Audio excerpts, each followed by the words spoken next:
get it all in because y'all know I got to hit them 12 hours this weekend, so I got to get all I can get. But anyway, I didn't want to leave out what's going on with Jay-Z and, because they're trying to get an emergency trial for in the morning, so to get Jay-Z stuff thrown out and all of that stuff. But the judge is still not responding to anything. Do we need to check up on that judge? It's not the same judge as the one Diddy has. I forgot this judge's name. I don't know. But I'm sure Murad is going to tell us. But Murad is like less than like 15 minutes. Okay? He's going to go over the whole thing. And I'm also scroll down so you can see where you can pull the documents up so you can read them for yourself, okay? Excuse me, y'all. So, here we go. Y'all, please, please, please hit the subscribe button. Please hit the subscribe button. All right, here we go. All right. Okay, so Alex Spiro has officially responded to Busby, and he is ripping Busby apart in this new lawsuit document. Basically, I'm going to go through with you guys. It is serious. He is not holding back in any way, shape, or form. Hey guys, that's Murad Murali, daily and consistent content. Let's get straight into this video because even a female celebrity gets dragged into this conversation, and for the fact that this particular female celebrity is now in official court documents is not good news for her at all. A lot is happening in this lawsuit. I want to read you some paragraphs because it is very lengthy. It's 20 pages. I've read it and I'm going to give you guys a review. Plaintiff's unsupported allegations crumble under scrutiny as the evidence and lack thereof revealing glaring inconsistencies. Her account describes a jumbotron at the scene of the VMAs, but according to NYPD sources and MTV producers, no such jumbotron existed. MTV applied for a permit, they were denied. She references a house that supposedly fits the description of the location of the alleged assault, but no such house exists, and plaintiff's allegations become even more dubious when considering the nightclub evidence. Photos from the night in question show Mr. Combs and Miss Jennifer Lopez at Lotus Antwerp, two clubs in New York. NBC reported that photos separately showed that Mr. Carter was at Lotus following the MVMAs. Taken together, the factual inconsistencies, timeline impossibilities, and the lack of corroborating evidence makes plaintiff's allegations in the FAC wholly unreliable. Now, why was Jennifer Lopez dragged into this?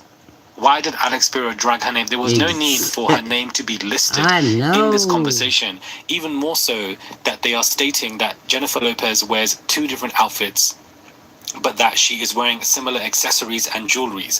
They were analyzing what she was wearing, where she was, who Diddy was with, and her name has been dragged into this, and she's been mentioned quite a few times. So of course J-Lo has been told now that Jay-Z and Alex Spiro have dragged her into this mess. I don't understand why. Wow, I bet Jennifer is going off her rocker, y'all, because she was already nervous in my opinion, but now that her name has officially been named in the lawsuit, I know she is tore from the floor up, allegedly. I would be. Here we go. Why that's the case, but she probably is fuming that her name is in this case. A lot of people online are taking this and saying that Jennifer Lopez has basically been confirmed as to be the mystery celebrity. That's not what these court documents state. They just state that she was with Diddy at two clubs. So there's a lot of misinformation going, and of course we don't want to do that here. We want to keep it, guys, very civil. Yeah, because Murad, that's why I like him, because he's going to do facts only. He's not, if he don't see it, he's not reporting on it. That's the way he is. Y'all, please hit that subscribe button for Valentine TV. Thank you so much. An understanding of this conversation. Thank you. Now, they lean a lot into the NBC interview and how there was just several inconsistencies. They go into that for paragraphs and paragraphs, saying that, this was released a couple of days afterwards, that when Jay-Z's name was dropped, this alleged victim was interviewed, and there were so many inconsistencies, the dad picking her up or the dad not picking her up, and etc., in terms of what celebrities were seen, etc., etc., etc. Rule breaking also extends beyond his action. This is messy. Busby has a long history of abusing the legal process system and shirking ethical responsibilities, Alex Spiro says. In a case in California Superior Court, for instance, Busby was admonished by the judge for violating pre-trial pretrial rulings, and a federal court in Texas rejected a fee arrangement orchestrated by Busby and his firm because it violated public policy. The fundamental inconsistencies in plaintiff's case revealed in the NBC interview, coupled with Busby's chronic inability to follow the rules in this case and others, creates a substantial risk that Busby will destroy evidence damaging to plaintiff's case, including evidence of his own misconduct, impairing the integrity of the judicial process. An order immediately mandating the preservation of all evidence relevant to this case is necessary to ensure that Jay-Z has a full and fair opportunity to present his defense against plaintiff's fictitious claims. That Busby... Hey, no, because why would Jay-Z's lawyer said he's not even friends with Diddy? So that shows me that he's not telling the truth, because everybody in the world knows that Jay-Z and Diddy are buddies for a long time. Hey, Daisy Rain, please hit the subscribe button and the like button. Thank you for coming. Y'all, but that, no, And then plus, in Texas, they asked Busby to be the, defense attorney or some, the highest attorney there, and he turned it down so he could do these cases and help these victims. Come on, we gotta help the victims, y'all. But this guy here, we know he just lied. He know that Diddy and Jay-Z have been friends for years. I know Jay-Z is tossing and turning like, why did I say that? Why did I say that? Shoot. All right, here we go. Busby is not admitted to this court and thus is apparently attempting to avoid its authority, only underscores the pressing need for such an order. So, Jay-Z basically and his lawyers are saying that they want all evidence related to the lawsuit preserved, given that the NBC interview revealed that meritless nature of allegations against Jay-Z.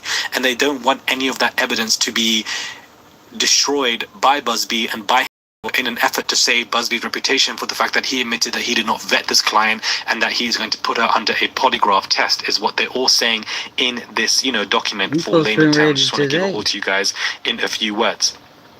Then it also continues, and just, they continue to discuss the timeline and who was picked up, and how the fact that he's saying that she lied about her whereabouts and asked to be picked up, and that the father wasn't there, and etc. And basically saying that he is extorting Jay-Z as well. So that kind of continues. Moreover, Busby effectively admitted to NBC that this firm failed to conduct any investigations into the merits of plaintiff's claims prior to filing the extraordinary allegations of R. Word against Carter. Busby seeks to shirk his Rule 11 obligation and foist blame onto another law firm for the glaring inconsistencies exposed by the NBC report. Rather than conducting his own due diligence to vet his claims, Busby lied, is what they're saying.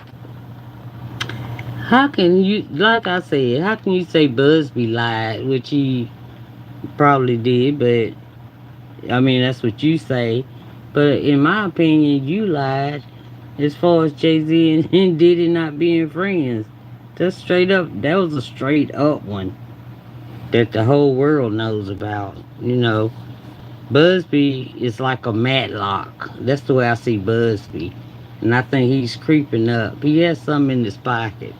You watch. Y'all know Matlock, y'all didn't watch Matlock before. That's my opinion. But here we go, y'all. Busby's gross violation of Rule 11 in this case and his failure to comply with this court's admission requirements are just the most recent examples in a long line of litigation misconduct. For instance, Busby and his firm were recently accused of violating the rules of professional conduct by 3 former clients for his deceitful conduct. They give Exhibit 1, Exhibit 2, and Exhibit 3. So they really are coming for Busby's character as well in this lawsuit. Specifically, the Busby law firm pressed her to confirm that she was held down or pushed, and the fact that Busby was telling one particular client to change her story, and for the fact that she didn't, she basically was dropped in one case as well. He continues to say how Busby has demonstrated lack of respect and willingness to violate judicial orders. In one case, Busby basically accused former baseball player Scott Erickson of being to blame for a murder whilst repping criminal defendant Rebecca Grossman. Again, another case that he's linking as well, and basically comparing and, giving us a history of how he Busby has messed up in his career. What you do? Their argument is that an immediate preservation order is warranted because there is a substantial risk that key evidence will not be preserved. Revelations from the recent NBC interview have Busby reeling and have established at minimum a very high likelihood that Busby violated Rule 11 by signing the FAC. That interview exposed that the claim against Mr. Carter is meritless, and Busby all but concedes that he failed to vet plaintiff's allegations before filing this lawsuit or amending anything. In other words, Busby has been caught red-handed, violating Rule 11's ongoing duty on lawyers to conduct a reasonable inquiry into the facts and the law firm before filing. Under these circumstances, and in light of Busby's misconduct in this lawsuit and others, it must be assumed that Busby will go to extraordinary lengths to conceal his ethical violations. This is why they also want to preserve evidence. There is accordingly a significant risk that Busby will seek to destroy documents or other evidence that will demonstrate that he knew or should have known that the allegations in this complaint were false. To prevail on a motion for preservation order, the movement need not show that the opposing party will destroy the evidence. And then they continue to say that, his willingness to violate core ethical obligations, and that, Busby just disregards all of this. It really is a character assassination as well, that they're just really going in on him, like, throughout the entire lawsuit, and, the fact that there's a burden. Mm-hmm. The revelations from the NBC interview not only demonstrate a substantial risk that the discovery will be destroyed, but also that the FAC should be stricken under rule. The FAC alleges that Jay-Z committed heinous acts, but as described above, those allegations are baseless and fatally contradicted by plaintiff and her father's statements to NBC. To say that these allegations reflect unnecessarily on Mr. Carter's moral character is a gross understatement as well.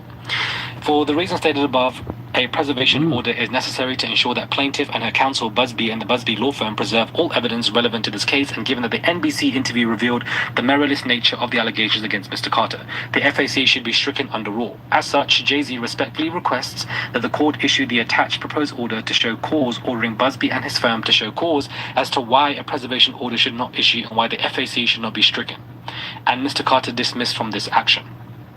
And to set a hearing on this motion for Thursday, December 19, 2024 at 9 a.m.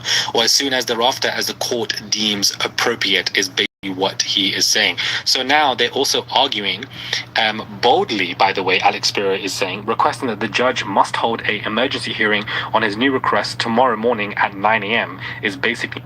Look, that name right there, that was on the people that was going to people's houses and trying to get them to say stuff against Busby. You know what? The people, they called Busby's law firm and told them that it was people there trying to get them to, look at their, whatever they went to court for, and to say that Busby did not represent them well and all that kind of stuff. Trying to get them to flip on Busby. It's supposed to be on tape and on video, and it's supposed to be in the court right now. So I don't know if Murad is behind or ahead of us. You know what I mean? I don't know. I forgot to look at the timestamp. But anyway, it's happening in the morning, supposedly. But the judge is not even answering, and he sure didn't throw that case out with the Jane Doe on. He did not throw that out, right? Because we don't know, her dad may have dementia now or something. We don't know anything about the dad. He might be mentally challenged. Back then he may have been on some substances. Who knows?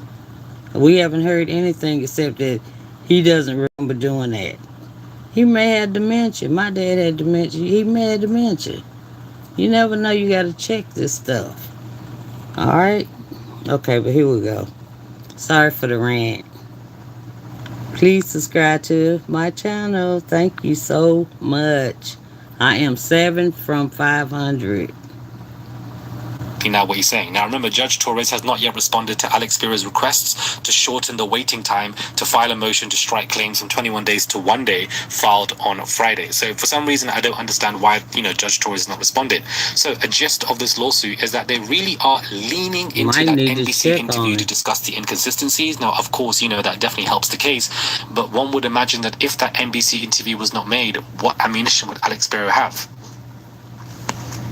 What else do you have to defend Jay-Z's character? Number one. Number two, they dragged Jennifer Lopez into this. She was dragged into this, and her name was mentioned for the first time in court documents in direct relation to Sean Combs and, Jay-Z and the alleged situations and where her whereabouts were, what she was wearing, the earrings, the dresses, the locations of her. She was dragged into this, so I know that she is fuming. Yeah. Then they go into a character assassination of Busby and they list multiple lawsuits where, he did mess up, where he did, tamper with client stories as well, and where he's done so much of a mess backwards. And then on top of that, they're also demanding an immediate hearing for 9 a.m. tomorrow, and they're also saying that Jay-Z must be dismissed. So this is a powerful lawsuit that Alex Spiro has written. Very well, must I add. Of course, he is a trained lawyer. And he knows what he's doing in this case, clearly from what he's saying. But it is intriguing to me that they really are leaning on the NBC interview. They are mentioning it throughout as if that's the only ammunition that they have, when it wasn't even them who dug up the NBC interview and found that themselves. It was, out of their control, and it basically fell into their hands like a silver platter, and now of course they're eating it all up. But this is a strong lawsuit. And I He find wants an that immediate very hearing. weird. It looks like that might take place. It has yet to be granted, but we're basically going to be back here with another hearing, 2 hearings back to back. The Diddy hearing today, then this could be a hearing tomorrow, and of course, Alex Spiro has responded to the lawsuit that Busby filed today in regards to tapes and audio that they have where Busby was accusing Rock Nation of pretending to be people from different places to get stuff on Busby. Go ahead. Absolute mess. So much has happened, which is why I break it down into these videos, because it helps to clear everything up for us. What are your thoughts on this lawsuit? I'm going to link this lawsuit document also in the bio below so that you guys can read it for yourselves and gain some clarity. But basically, he has dragged Busby for filth, basically come for his entire reputation, and everywhere where this man has fallen and said, look what this man has done, and for the fact that, he has no conduct, he's violated a specific as well, and that he's disrespected so many people, and that this man is basically corrupt with some of the clients and what he's done to them. How dare he? Then dragging Jennifer Lopez's name into it, then saying Jay-Z's, must be dismissed. Very worried that evidence is basically going to be tarnished and destroyed, and that Busby wants to keep that. Sorry. Busby wants to destroy that evidence to hold his reputation, is what Alex Spiro is accusing him of. Also then demanding boldly a hearing. So a lot of things in this lawsuit, guys. It is 19 to 20 pages. Wanted to get out to you guys in under 15 minutes to let you guys know everything that is happening. Sorry, I just needed to just sigh at the end of that because so much has happened today, especially in this past couple of weeks. A lot is taking place, guys. A lot is taking place. I do wonder what J-Lo is thinking right now. I know she must be fuming. She must be really frustrated and upset for the fact that her name was dragged into this formally. Why would Alex Spiro consciously decide to make that effort? I don't understand. Because Busby, we know why he mentioned Jay-Z, but why would Alex Spiro mention Jennifer Lopez? I don't understand. Exactly. That also implies that she probably is that female celebrity who watched XYZ go down. But of course, that has yet to be confirmed yet. Alex Spiro wouldn't confirm that, because if he said that, then that also means that Jay-Z was there. He's obviously not going to do that. But what he's saying is that J-Lo basically was with Diddy. Does this mean that J-Lo now is going to be subpoenaed? Is she going to be dragged into court? Is this why Ben Affleck left her, because he knew that this stuff was going on? Yep. Most likely. I feel like Ben Affleck is a good man. I feel like Ben Affleck is an intelligent person. He probably has a very strong team around him. That man is very well educated. If you watch a lot of his talks and the things that he says, he definitely is. And maybe you guys disagree, but he probably was told by his people, this is going to happen to J-Lo, you got to get out. Because the way they had that documentary about they're so much in love and etc., and then it all just fell apart like that, he knew this was coming. And I guess if that was the case, he's right. Because now J-Lo is being mentioned in these court documents. Ben does not want anything to do with this. He doesn't want to be associated with this. He doesn't want to be attached to this. And that makes sense. So therefore, he said, I'm out. His plan succeeded. And now anything that goes on with J-Lo, Diddy, Jay-Z, whatever, he's completely not attached to the sinking ship, and he's on an island, tanning away, got nothing to do with this whole scenario. Probably should not use the word island because that has such a negative connotation when we speak about these people, but you guys get the gist of what I'm saying. Why she was dragged into this, I don't understand. I think it was a very intriguing chess move. We don't need to discuss her whereabouts with Diddy, the jewelry, what she was wearing, that she was in multiple locations. It makes her look guilty for the fact that she's officially listed in court documents. I don't understand why Alex Spiro would do that. I honestly don't understand. It is a chess move, maybe a distraction, maybe eyes on J-Lo, what's she doing, what's going to happen with her. I don't know. But what we do know is that Alex Spiro is not going to go down easy. He's putting up a strong fight. He's coming for Busby. He's annihilating him in this lawsuit and has come for everything with point and explanation. And now we're going to see what Busby says in response to Alex Spiro and Jay-Z. Both these lawyers are I mean, going to put up a finish. fight, which, you know, I recalled it. It's going to be very messy. That's exactly what is happening right now. Is this hearing now tomorrow at 9 a.m. going to be granted? Like, what's going to happen then? I know. We don't know. I honestly don't understand. Subscribe if you guys want to. I would really appreciate it. Comment down below. Give this video a thumbs up. Send us super thanks if you guys wish to. There's a $sign there. You can send whatever you want. It definitely goes a long way. This is going to be a lot, guys. This is going to be a lot. I have no idea which way that this could go, to be honest with you. I feel like the judge might dismiss the lawsuit based on the inconsistencies, based on the NBC interview, and based on the fact that Alex Spiro is really honing in on this and really using it as much as he can. And I feel like the judge is just really going to be told this continuously because Alex Spiro is shoving it down the judge's throat. And I think that, And that's why he ain't gonna grant the it. judge might be leaning that way. No. But Judge Torres has yet to respond to anything. I don't understand why. Maybe some of you guys can enlighten me. But I feel like we'll see what happens if he grants this, immediate hearing, which is what he wants. Anyways, subscribe if you guys want to, and I'll... That will be crazy. What do y'all think? Do y'all think that the judge is gonna throw it out? Yes, just put yes or no. Y'all please hit the subscribe button before you leave me. I see y'all disappearing. Please hit the subscribe button, y'all. I am 7 away from 500. And I am very proud of that. And hit the like button if you enjoyed some of the video. And I love y'all. I will talk to y'all later. Be careful out there because things are not what they seem. Honestly, they're not. I love y'all. Good night.